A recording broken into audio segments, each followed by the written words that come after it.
ஏதோ ஒரு பாலியல் ரீதியான ஒரு துன்புறுத்தலுக்கு ஆளாக்கப்படுறாங்க. இன் பிட்வீன் டைம் வந்து யார் இதெல்லாம் வந்து பண்றாங்க, இதுக்கு பின்னாடி யார் இருக்காங்க அப்படின்னு சொல்லிட்டு நம்ம லால் சார் வந்து ஆராய்ச்சி.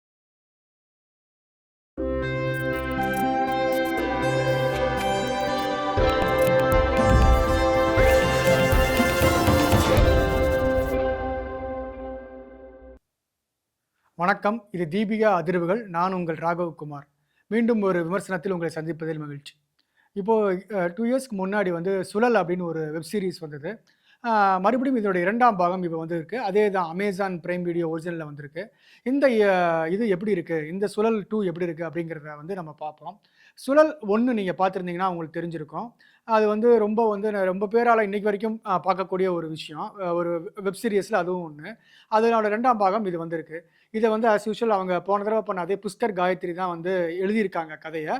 அதே மாரி நம்ம பிரம்மாவும், சாஜனும் சேர்ந்து டைரக்ட் பண்ணியிருக்காங்க. ஸோ இந்த கதை எத பத்தி பேசுது அப்படின்னு பார்த்தீங்கன்னா, ஒரு 8 சின்ன குழந்தைகள் இருக்காங்க. 8 சின்ன குழந்தைகள வந்து ஒரு மோசமான விஷயத்த சந்திக்கிறாங்க அல்லது கடத்தப்படுறாங்க. ஏதோ ஒரு பாலியல் ரீதியான ஒரு துன்புறுத்தலுக்கு ஆளாக்கப்படுறாங்க. நான் பண்ணது கொலை தானே. அவர் என்ன பண்றாருன்னா, நம்ம சோசியல் ஆக்டிவிஸ்ட் நம்ம லால் சார் என்ன பண்றாரு, அவர் லாயரும் கூட. அவர் என்ன பண்றாரு, நம்ம வந்து ஒரு எல்லாரையும் சேர்ந்து ஒரு அரவணைக்கலாம்னு சொல்லிட்டு அவங்கள சில விஷயங்கள்ட்டருந்து காப்பாத்தி வேற வேற இடங்கள்ல வந்து தங்க வைக்கிறாரு, படிக்க வைக்கிறாரு. அந்த 8 குழந்தைகள. அந்த 8 குழந்தைகளும் வந்து வளர்ந்து பெரியவங்களாகுறாங்க. இன் பிட்வீன் டைம் வந்து யார் இதெல்லாம் வந்து பண்றாங்க, இதுக்கு பின்னாடி யார் இருக்காங்க அப்படின்னு சொல்லிட்டு நம்ம லால் சார் வந்து ஆராய்ச்சி பண்றாரு. ஆராய்ச்சி பண்றம்போது பார்த்தீங்கன்னா, அதுக்கான ஒரு லிங்க் வந்து அவருக்கு கிடைக்குது. ஸோ இந்த சிச்சுவேஷன்ல லால் வந்து ஒரு மர்மமான முறையில இறந்து போறாரு. அதாவது கொலை செய்யப்படுறாரு.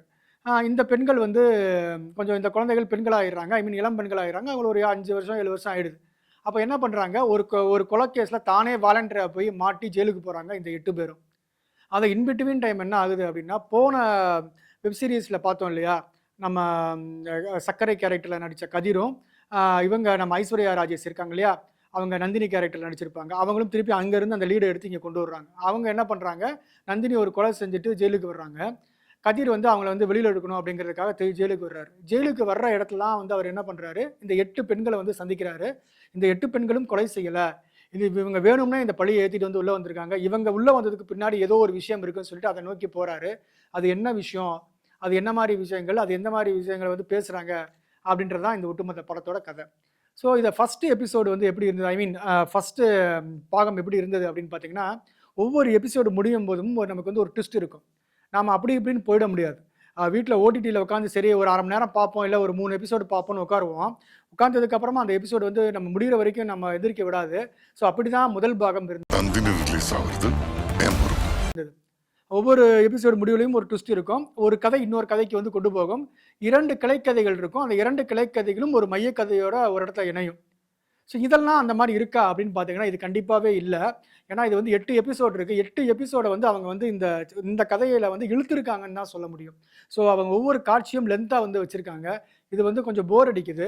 அதுக்கப்புறம் என்ன அப்படின்னு பார்த்தீங்கன்னா, ஒவ்வொரு விஷயத்துலயும் வந்து அவங்க வந்து ஒரு விஷயத்த ரொம்ப டீட்டெயிலிங் பண்றேன் அப்படின்ட்டு ரொம்ப எக்ஸ்பிளைன் பண்ணிட்டு இருக்காங்க. ஸோ இதுவும் வந்து ஒரு த்ரில்லர் ஜானருக்கான ஒரு பேஸா வந்து அது இல்ல. ஸோ கதைக்கு கதை வந்து நாம வந்து ஒவ்வொரு எபிசோடுக்கும், ஒவ்வொரு கதைக்கும் பின்னாடி பின்னாடி இருக்கக்கூடிய ஒரு விஷயங்கள சொல்லணும் இல்லையா? அது எல்லாமே கதை வந்து ஒரு நேர்கோட்டிலேயே பயணிக்குது. வேற எந்த கிளைக்கதையிலும் வந்து அதோட வந்து இன்ட்ரெஸ்ட்டா வந்து அது வந்து இல்ல.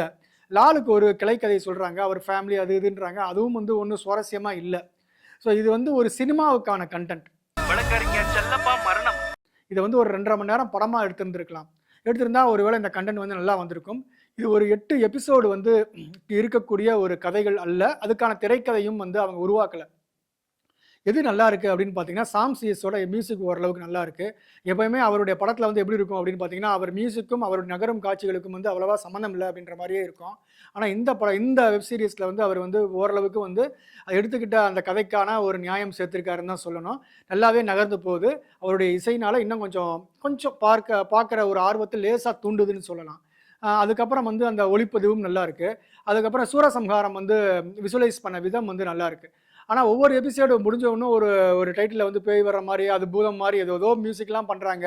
அத சில பூச்சாண்டிலாம் காட்டுறாங்க. அது முதல்ல பார்க்கும்போது கொஞ்சம் பயம் வருது. ஒவ்வொரு எபிசோட்லயும் அத பார்க்கும்போது நடுவுல வரும்போதெல்லாம், சரி இதுதான் அடுத்து வரப்போகுதுன்னு நமக்கு தெரியுது. நமக்கான அந்த பயம் வந்து அது மேல இருக்கக்கூடிய ஈர்ப்பும், பயமும் போயிடுது. ஸோ ஒரு சினிமாவுக்கான கன்டென்ட் தான் இது. ஆனா, அது வெறும் 8 எபிசோடா எடுத்து, அத இன்னும் வந்து அந்த 8 எபிசோடுக்கான சுவாரஸ்யமும் அதுக்கான சுவாரஸ்யத்துக்கான திரைக்கதைகளும் அவங்க புஷ்கர் காயத்ரி அதில் ஒர்க் பண்ணலன்னு தான் சொல்லணும். சுழல் 2 இன்னும் சிறப்பாக செஞ்சிருக்கலாம். நன்றி, வணக்கம். மீண்டும் ஒரு அடுத்த விமர்சனத்தில் உங்களை சந்திக்கிறேன். நான் உங்கள் ராகவ் குமார்.